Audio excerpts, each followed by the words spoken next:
మీరు 10 years wait చేసారు, కానీ 10 months లో కూడా మాకు టైం ఇవ్వట్లేదు. 10 months లో కూడా మేము దానికోసము ఉమెన్ మీద జరిగిన క్రైమ్స్ కానీ ఎప్పటికప్పుడు రిపోర్ట్ తెప్పించుకొని వాళ్ళని వదిలిపెట్టకుండా అరెస్టులు చేయడం కానీ బందోబస్తు చేయడం కానీ నిరంతరం గస్తీ కానీ ఇవన్నీ పెంచడం జరిగింది అధ్యక్ష.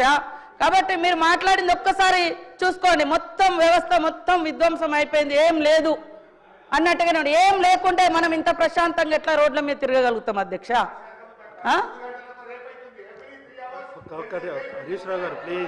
అదే అదే అదే అదే దాని వెనుక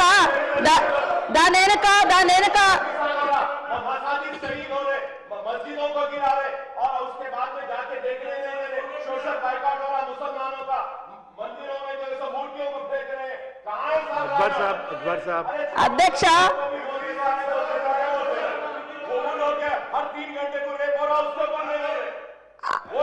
వాటి నివారించ దాని వెనుక సోషల్ కాజ్ ఏముందో కూడా మేము తీసే దాని వెనుక గంజాయి ఒకటి ఉంది, మత్తు ఒకటి ఉంది, లేకుంటే డ్రగ్స్ పబ్లు ఇట్లాంటి కల్చర్ కూడా అలాంటి వాటిని జరుగుతుంది. కాబట్టి దాని మీద ఫోకస్ పెట్టి అది నియంత్రించాలనే లక్ష్యంతో మరి ముఖ్యమంత్రి గారు కూడా ప్రత్యేకంగా నార్కోటిక్ సంబంధించిన డిపార్ట్మెంట్ను కూడా స్ట్రెంథన్ చేయడం జరిగింది అధ్యక్ష.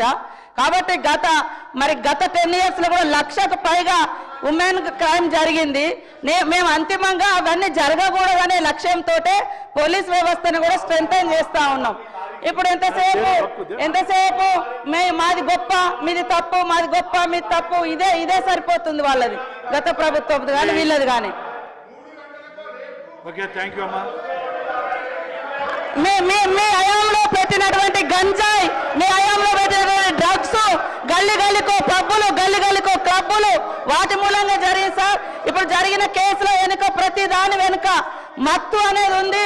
వీళ్ళు పెట్టినటువంటి మత్తు ఏదైతే గంజాయికి అడిక్ట్ అయినటువంటి వాళ్ళు, గతంలో కూడా అనేక మంది గంజాయి మూలంగానే ఈ కేసెస్ జరిగింది. దాన్ని అంతా మేము నియంత్రిస్తా ఉన్నాం సార్, నియంత్రిస్తా ఉన్నాం. ఇప్పుడే జరిగింది అన్నట్టు కాదు, జరగకూడదని మాట్లాడుతున్నాం. ఆయన వచ్చి మీరు వచ్చినాకనే అవుతుంది, మీరు వచ్చినాకనే అవుతుంది. మీలాంటి వాళ్ళు అట్లాంటి వాటి వెనుక కూడా మరి కావాలని కోరుకునే దాంట్లో ఉంటారేమో. ప్లీజ్ చెప్పండి మీ point of order. Speaker sir, మాదొక్కటే సబ్మిషన్. పాయింట్ ఆఫ్ ఆర్డర్ అన్నప్పుడు అదే టైంలో ఇవ్వాలి. ముఖ్యమంత్రి గారు మాట్లాడినాక వారు పోయే టైంలో మీరు ఇది మారారు, ప్యానెల్ స్పీకర్గా మీరు వచ్చారు. నేను అప్పుడే పాయింట్ ఆఫ్ ఆర్డర్ రేజ్ చేస్తే ఇవ్వలేదు. గౌరవ ముఖ్యమంత్రి గారు మాట్లాడుతూ ఈ హౌస్కు ఇమ్యూనిటీ ఉంది, ఈ హౌస్లో మేము కోర్టుల గురించి కూడా ఏదైనా మాట్లాడొచ్చు అని ముఖ్యమంత్రి గారు మాట్లాడారు. ఐఎమ్ కోటింగ్ కౌల్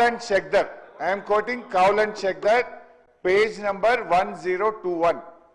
ముఖ్యమంత్రి గారు ఏమన్నారంటే, మేము ఈ 10 మంది ఎమ్మెల్యేలు డిస్క్వాలిఫై కారు, అది గతంలో కాలేదు, ఇప్పుడు కూడా కారు అంటే నేను వెంటనే ఇక్కడ నుంచి సుప్రీంకోర్టులో ఉన్న మ్యాటర్ని మీరు ఎట్లా మాట్లాడతారంటే మాకు ఇమ్యూనిటీ ఉంది, మేము ఏదైనా మాట్లాడవచ్చు ఈ సభలో లోపల మాట్లాడతామన్నారు. అయితే ఐఎమ్ కోటింగ్ అధ్యక్ష, page number 1021, discussion on sub జుడిస్ matter, members cannot refer to any matter of fact on which a judicial decision is pending. Ade vidhanga chapter 18, Parliament and Judiciary, as regards the relationship between the Parliament and the Judiciary, both are under constitutional obligations not to encroach each upon others' jurisdiction. In this respect, Article 121 provides that the conduct of a judge or a Supreme Court or High Court cannot be discussed in Parliament except upon a motion for presenting to the President praying for the removal of such judge. Judge గారి removal గురించి తప్ప సుప్రీంకోర్టులో కానీ హైకోర్టులో pending ఉన్నటువంటి విషయాన్ని సభలో మాట్లాడకూడదు అని కౌల్ అండ్ షెక్దర్లో చాలా స్పష్టంగా చెప్పడం జరిగింది. నేను అందువల్ల మీతో కోరుతున్నా, ముఖ్యమంత్రి గారు ఇవాళ సర్వోన్నత న్యాయస్థానం సుప్రీంకోర్టు యొక్క ఉత్తమ్ కుమార్ గారు, మినిస్టర్ ప్యానెల్ స్పీకర్ గారు, గౌరవ సీనియర్ శాసనసభ్యులు హరీష్ రావు గారికి నేను మనవి చేసేదంటే, పార్లమెంట్లో రొటీన్గా సబ్ జుడిస్ మ్యాటర్స్ డిస్కస్ అవుతాయి. As a member of the, it doesn't matter what the coalition says. I'm telling you what actually happening in Parliament. Speaker sir, in the last 5 years in the Lok Sabha,